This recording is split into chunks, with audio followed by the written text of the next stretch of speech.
bertemu kembali lagi. Mungkin mama yang tadi di pasar apa? Sentral tadi yang jualan lagi di sini tidak bosan melihat muka kami dan tidak bosan mendengarkan apa yang kami sampaikan. Iya. Baik, nama saya Elizabeth Anggiluli. Saya rasa bahwa ini bukan pertama kali.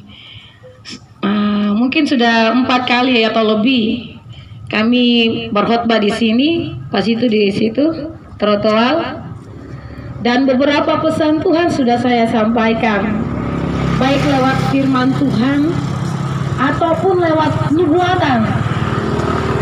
Tahun 2019 saya sampaikan nubuatan tahun 2018 yang Tuhan tunjukkan tentang kegoncangan yang besar.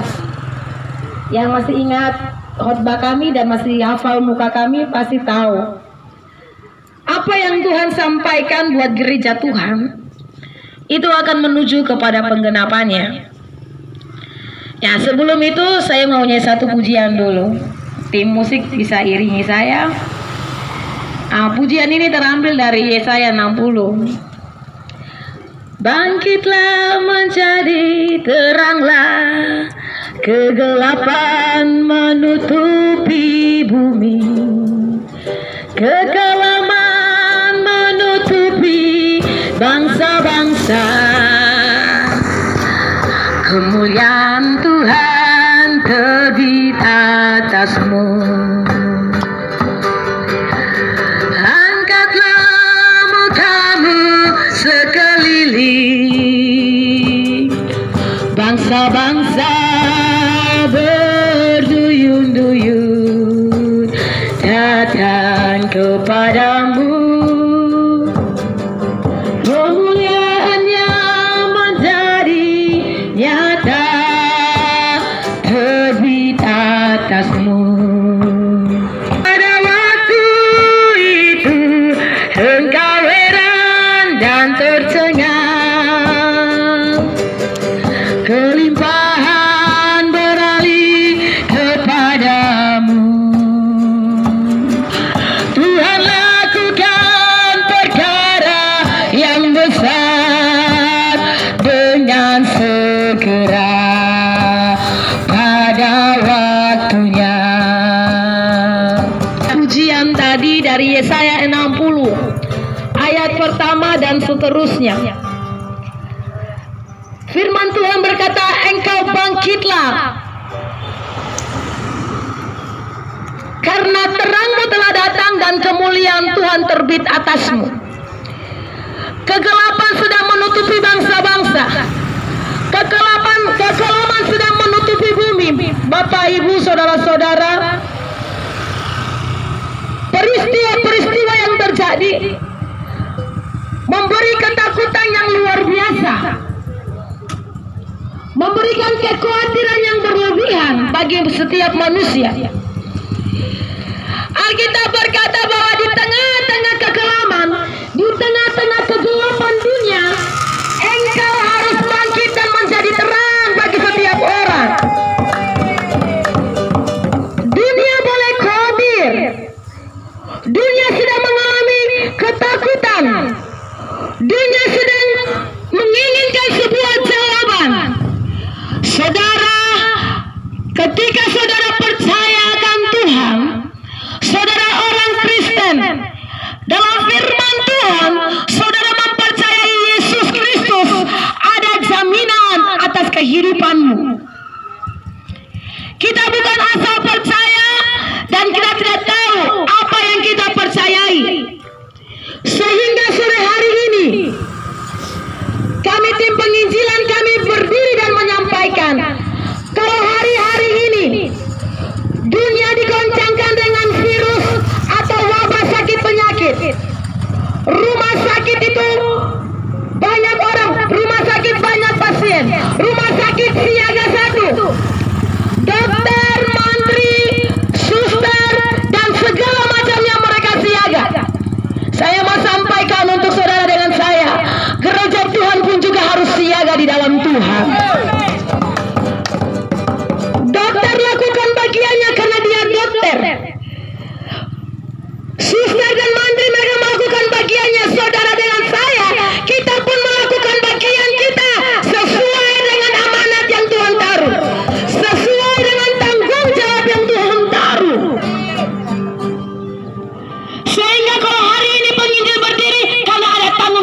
dari Tuhan. Kalau penginjil berdiri karena ada amanat yang Tuhan sampaikan, ada amanat yang Tuhan taruh untuk dikerjakan, sehingga Injil terus diberitakan. Bukan suasana virus corona saja baru Injil diberitakan, tidak. Sekalipun dalam keadaan aman, Injil terus diberitakan.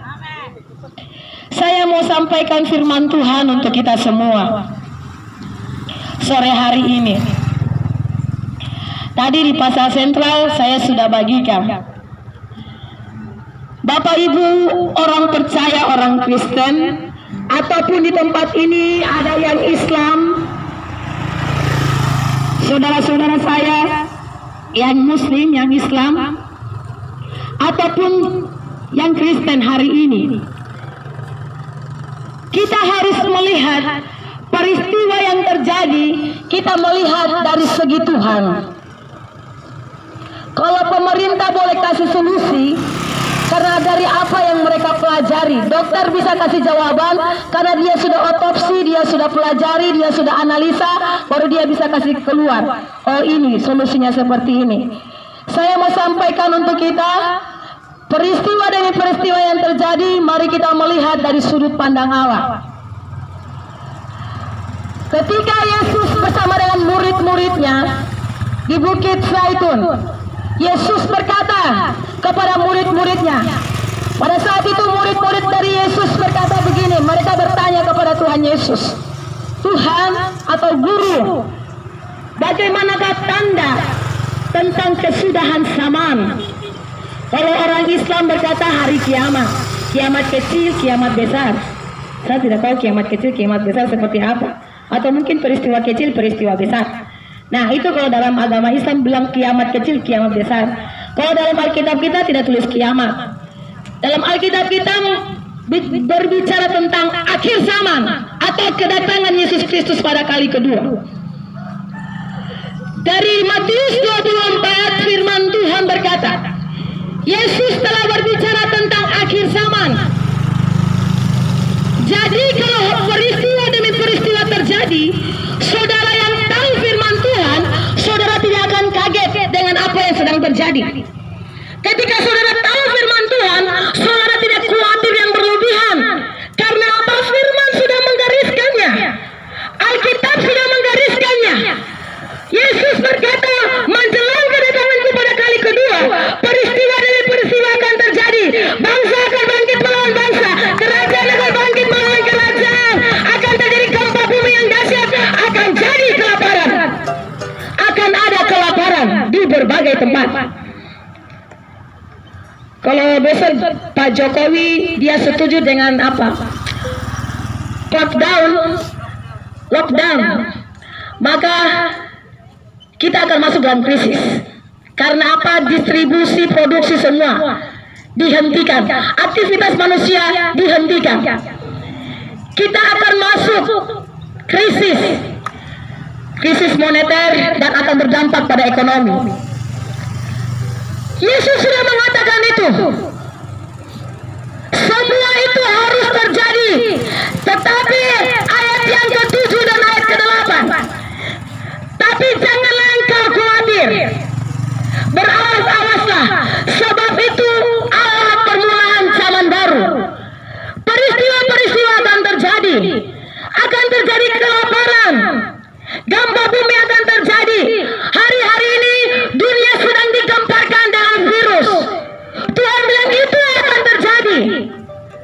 Tetapi itu belum kesudahannya. Saudara mau tahu apa akhir dari kesudahan dunia ini? Firman Tuhan ayat terakhir dari Matius 24. Firman Tuhan berkata bahwa ketika Injil ini diberitakan kepada seluruh bangsa-bangsa dan telah menjadi kesaksian bagi semua bangsa, baru tibalah kesudahannya. Itu baru tiba kesudahannya. Oleh sebab itu, ayat 8 dari Matius 24, akan ada zaman yang baru. Bapak Ibu orang Kristen, ada zaman yang baru.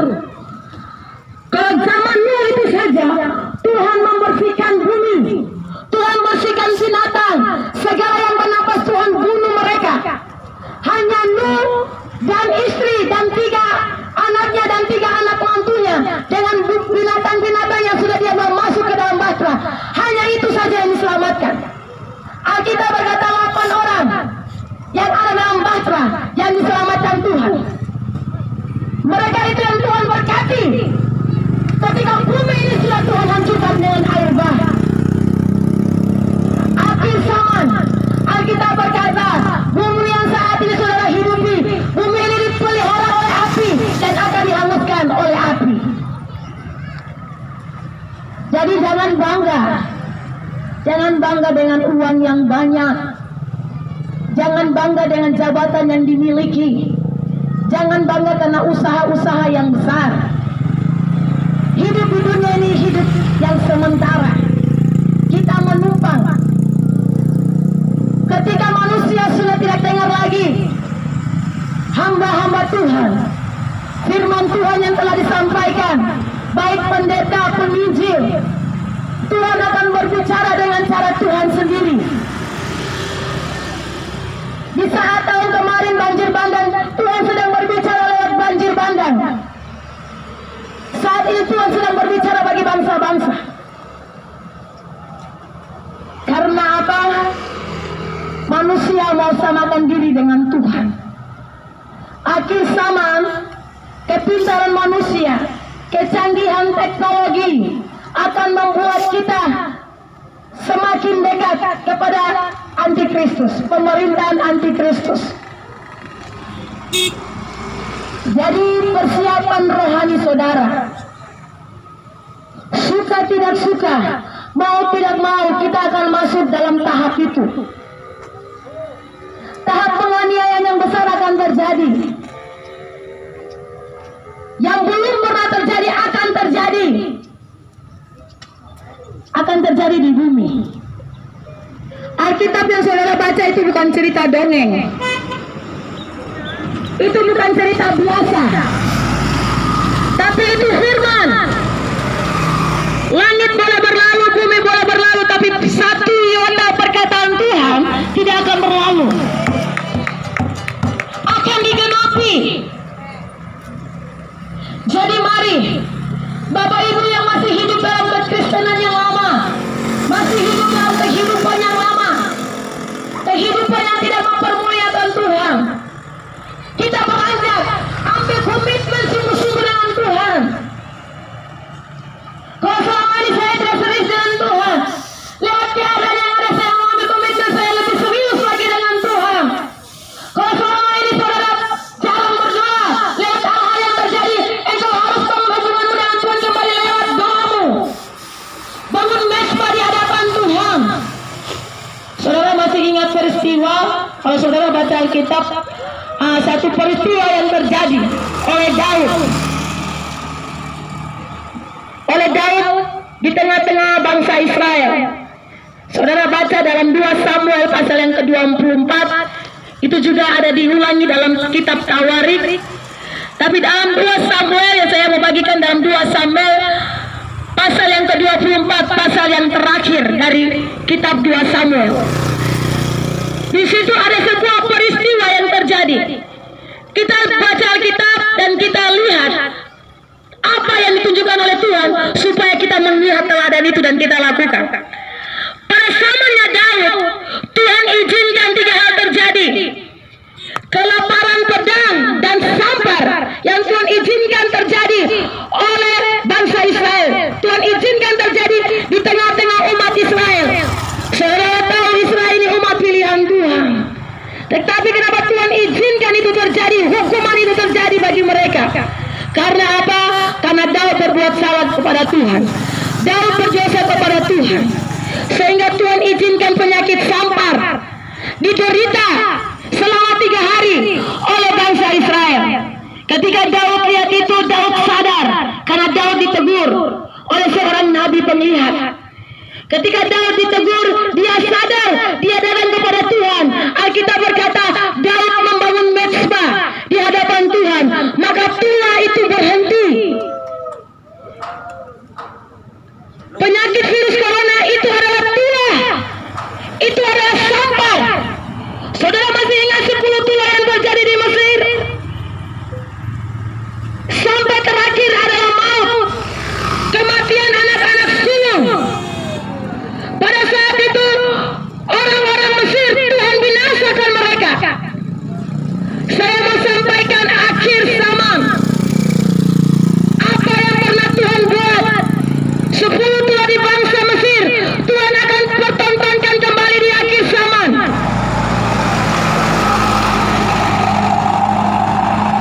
Tuhan ingin menunjukkan kekuatan kedaulatannya bagi setiap orang, bagi setiap bangsa.